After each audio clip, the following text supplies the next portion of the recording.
We tried to ask industry sector experts to try to help us identify who are the people who have led mission-true organizations. How have they led differently? How have they scaled? What are the practices that they've done? And we identified a dozen practices that we believe organizations that stay on mission differ from their peers. These are the things that cause organizations to be more intentional about staying true to the mission that they have. And this is what I want to share. I want to share 3 today. They unambiguously believe that the gospel matters. They do not believe this is an add-on. They do not believe this is something on the side. They believe this is the core of all of life.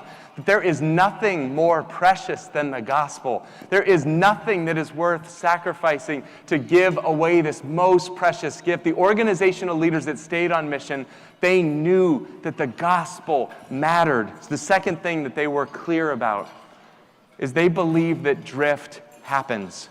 Mission drift happens so slowly that it's almost impossible to see in the moment. And yet what I believe is if we have our eyes opened, if we believe that the gospel matters, if we believe that drift it's gonna happen unless we prevent it, then we can get really serious to say, let's grab an oar and let's start rowing. Organizations that stayed on mission had a high level of clarity and a high level of intentionality. And because we love to learn, we love to look at 2x2s and graphs, and so we tried to figure out how is it that organizations stay, and we created a real simple survey that we believe is a predictor of whether or not an organization is going to drift.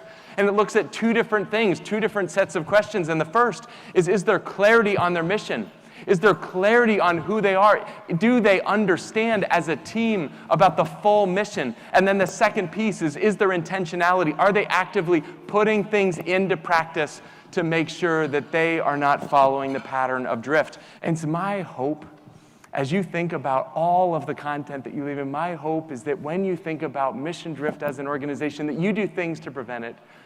But my hope even more than that is that every single day, we are people who get on our knees and say, God, here's my heart. Lord, take and seal it for your courts above. May God bless you as you lead, as you serve, and as you stay on mission. May God bless you.